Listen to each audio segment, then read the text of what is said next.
Assalamualaikum warahmatullahi wabarakatuh. Izin memperkenalkan diri, nama saya Ajeng Berlian dengan NPM 22140711102 dari kelas TIP B. Di sini, saya akan menerangkan materi mengenai sistem transmisi manual pada mobil dan motor. Tugas dari matkul motor bakar dan traktor pertanian yang diampu oleh Bapak Dr. Mareli Telaum Bauna, STP MSc. Apa itu sistem transmisi manual? Jadi, sistem transmisi manual yaitu sistem yang tersusun dari gabungan roda gigi, di mana untuk memindahkan putaran dari poros engkol ke roda penggerak. Tujuan dari transmisi manual adalah untuk dapat memindahkan tenaga kerja pada mesin kendaraan sesuai dengan kondisi berkendara. Karakteristik yang dimiliki sistem transmisi manual yaitu dapat menghasilkan tenaga yang lebih besar, melakukan gerakan roda mundur, dan menjalankan roda dengan kecepatan tinggi. Sistem transmisi manual mobil. Transmisi mobil manual adalah seperangkat komponen yang ada di dalam mesin mobil, serta bertugas untuk mengubah kecepatan dan tenaga dari mesin menuju roda. Adapun di dalam seperangkat komponen transmisi mobil manual, terdapat beberapa piranti yang saling berkaitan dan terhubung sebagai penggerak laju mobil. Masuk ke komponen transmisi manual mobil. Yang pertama, ada gigi transmisi, di mana komponen ini berfungsi sebagai pengubah tenaga dari mesin menjadi gaya torsi yang disesuaikan dengan kebutuhan pengemudi. Yang kedua, ada synchronizers, merupakan komponen tambahan yang terletak pada gigi transmisi, di mana berfungsi mencegah pemutaran apabila kedua gigi yang tersambung tidak dalam posisi sama, serta memudahkan mengatur kecepatan dari gigi satu ke gigi yang lainnya. Yang ketiga, poros input. Komponen ini berfungsi untuk membantu memutar gigi dalam gearbox kendaraan. Yang keempat, ada shift fork, di mana komponen ini berfungsi untuk memindahkan gigi sesuai pada sumbunya. Yang kelima, ada tuas persneling. Komponen ini berfungsi untuk memudahkan pengemudi dalam melakukan pemindahan gigi berdasarkan posisi dan kebutuhan. Yang keenam, shift linkage.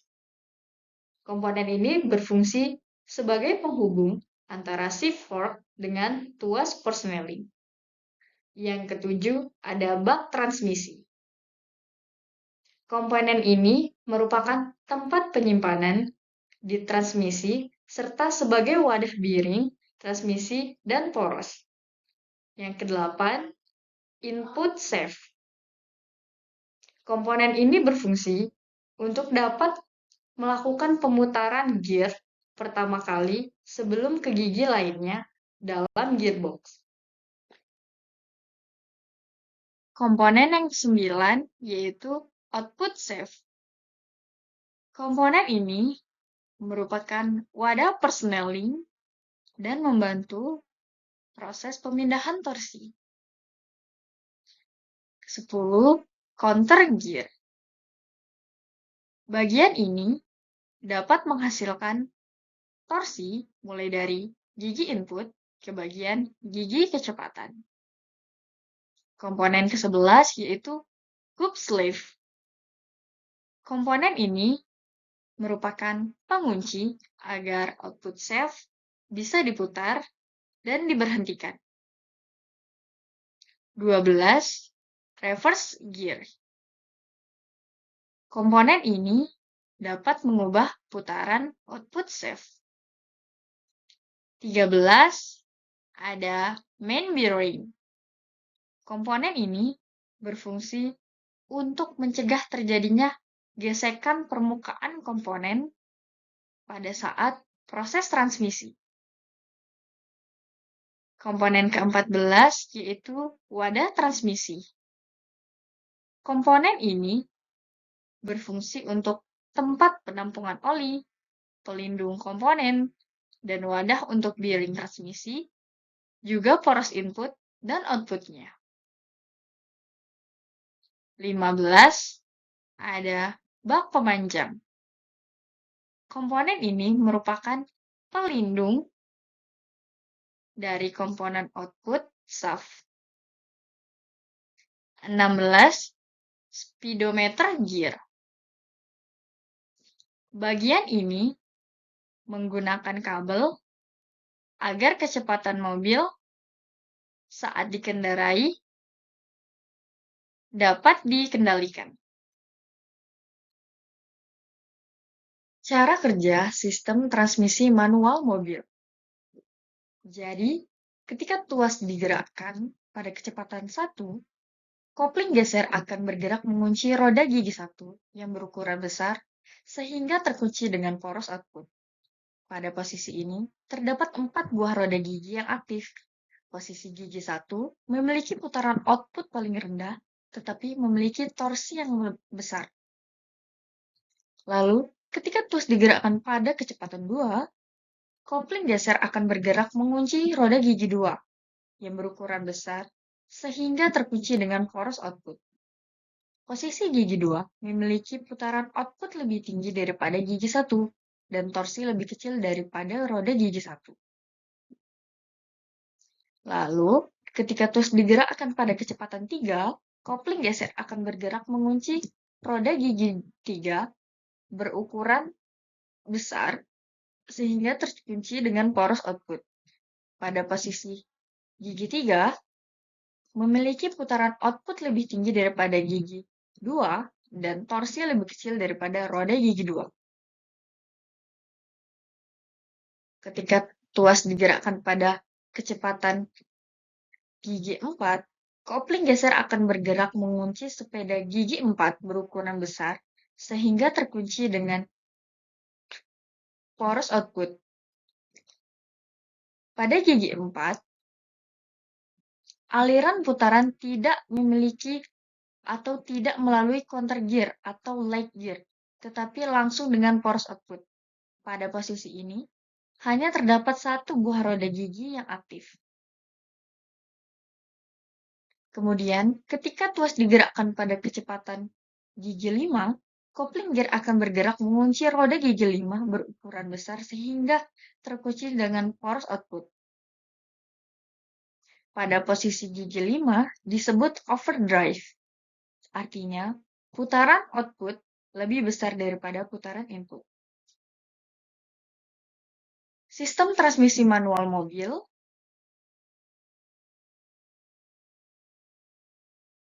pada dasarnya dibagi menjadi beberapa jenis. Yang pertama, sliding mesh. Sliding mesh adalah jenis transmisi mobil manual yang memiliki prinsip kerja sederhana, yaitu dengan menggerakkan roda gigi untuk mengatur percepatan dari output. Yang kedua, constant mesh. Constant mesh membutuhkan kopling untuk perpindahan dari poros input ke output, dan cara kerjanya lebih rumit dibanding sliding mesh karena memanfaatkan keterkaitan roda gigi dalam proses perpindahan poros tersebut. Yang ketiga, synchron mesh. Jenis transmisi ini diterapkan di sebagian besar kendaraan. Jenis transmisi ini banyak dipakai karena memiliki perpindahan gigi yang lebih halus. Cara kerjanya mirip dengan constant mesh. Namun pada jenis ini menggunakan komponen ring synchronizer di clutch hub. Yang keempat, CVT atau Continuously Variable Transmission. Jenis sistem transmisi ini merupakan jenis sistem transmisi mobil matic. Perpindahan percepatannya dilakukan secara variabel.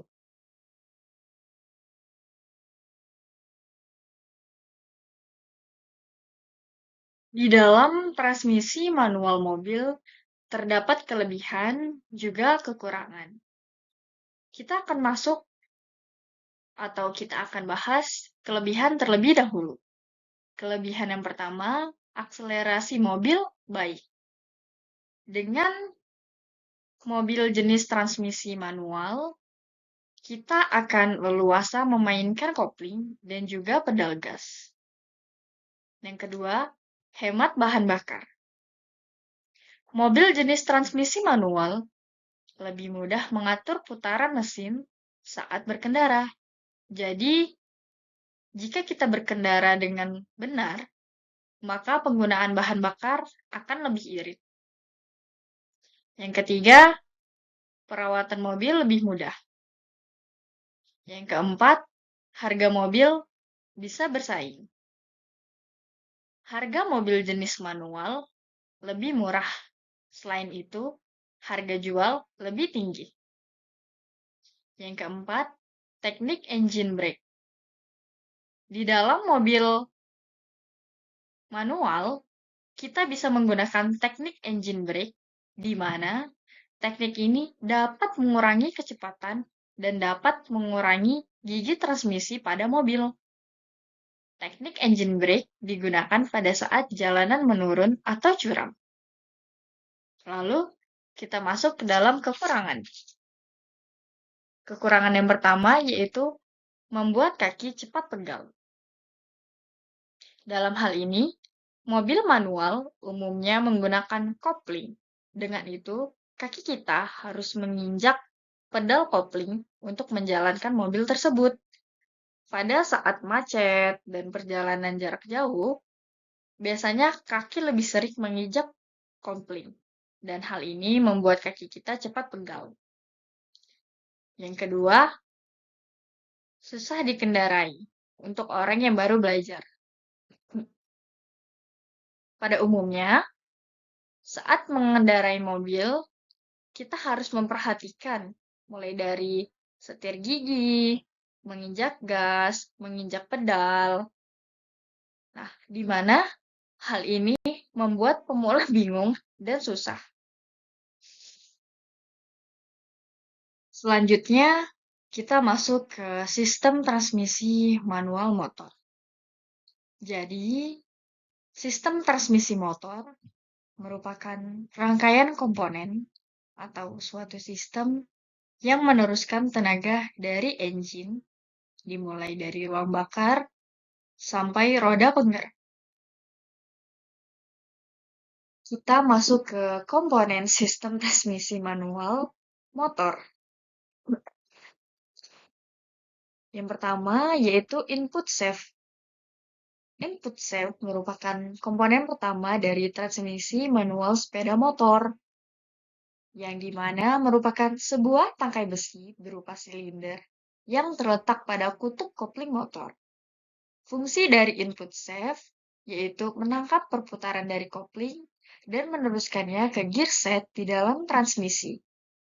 Yang kedua, input gear. Input gear merupakan roda gigi yang terletak dan melekat pada input shaft. Komponen ini berperan sebagai gigi pemutar yang digunakan untuk menggerakkan roda gigi counter. Dan biasanya, input gear memiliki ukuran yang lebih kecil dibandingkan dengan counter gear. Yang ketiga yaitu output shaft. Output shaft merupakan tangkai besi berupa silinder yang terletak di belakang input shaft. Meskipun berada di belakang input gear, output shaft tidak terhubung dengan input shaft. Kecepatan putar input shaft tidak akan mempengaruhi kecepatan putar output shaft. Output shaft dan roda gigi pengubah peristiwa diletakkan bersama. Yang keempat, output gear. Komponen output gear berperan sebagai driven gear yang memutar rantai agar motor dapat bergerak. Gigi output biasanya terletak di luar gearbox karena berhubung dengan rantai motor. Yang kelima, speed gear. Speed gear merupakan komponen transmisi manual yang terletak atau dipasang sejauh output gear. Kecepatan putar speed gear tidak akan mempengaruhi putaran output shaft karena speed gear tidak terhubung dengan output shaft. Speed gear memiliki nut yang terhubung dengan sliding gear.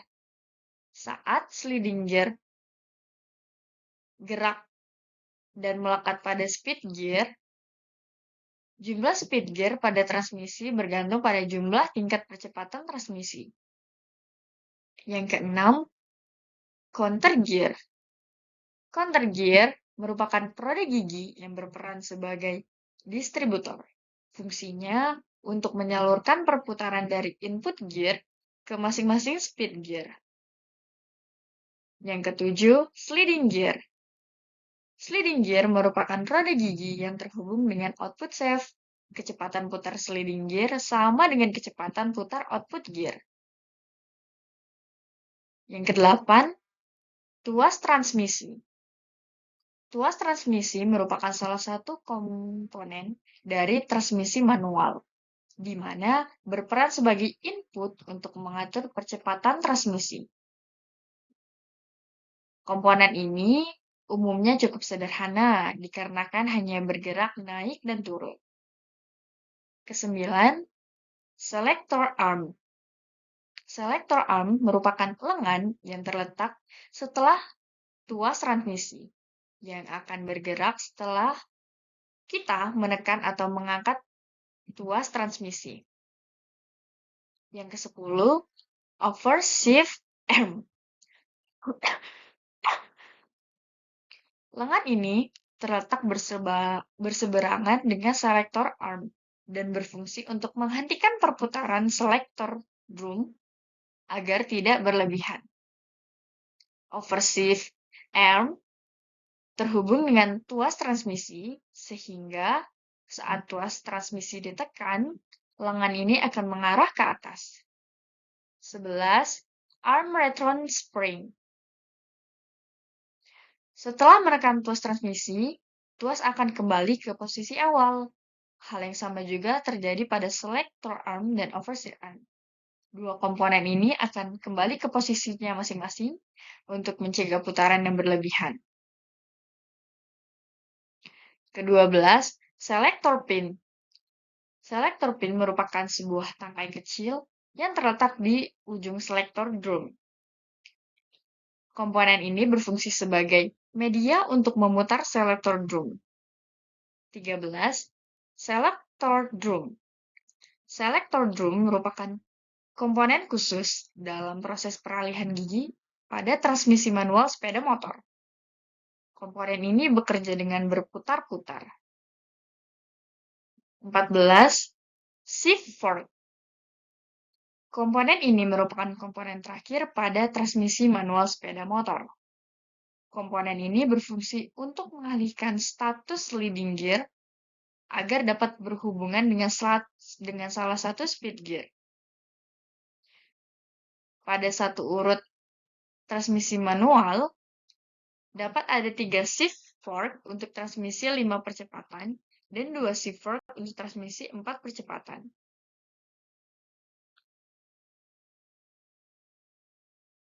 Cara kerja mekanisme transmisi manual motor.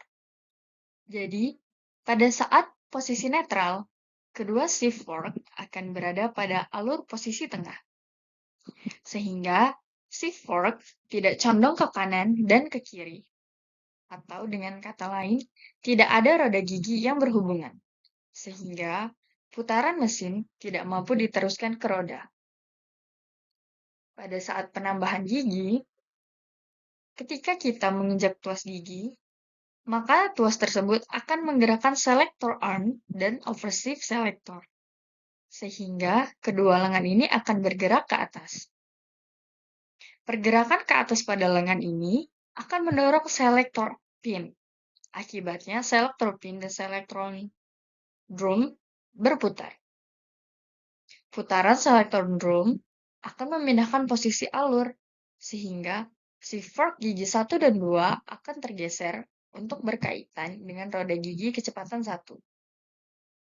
Dan saat kita melepaskan injakan atau ketika tuas gigi kembali ke posisi semula, selector arm dan overshave arm juga akan kembali turun. Namun, karena bagian luar dari arm landai, maka pergerakannya tidak akan membuat selectron kembali ke posisinya.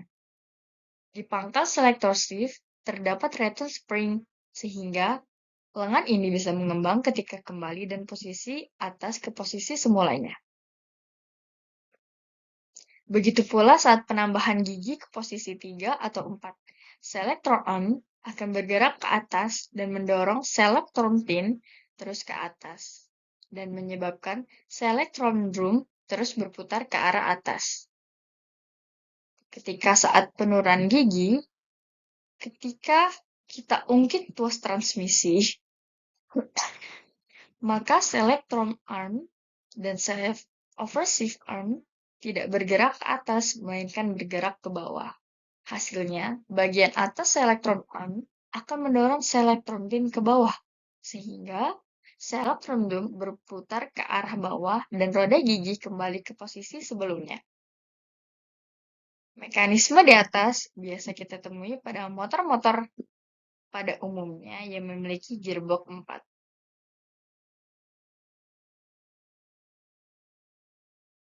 Nah, di dalam transmisi manual motor juga terdapat kelebihan dan kekurangan. Kita akan masuk ke dalam kelebihan transmisi manual pada motor. Kelebihan yang pertama yaitu konsumsi bahan bakar irit. Pada motor manual, kecepatan motor yang dihasilkan sebanding dengan jumlah bahan bakar yang digunakan. Yang kedua, handling yang terasa nyaman. Dengan kecepatan dan kemiringan tertentu, motor manual tetap stabil saat digunakan, dan motor manual lebih unggul untuk jalan yang tidak rata. Yang ketiga, akselerasi dan kecepatan.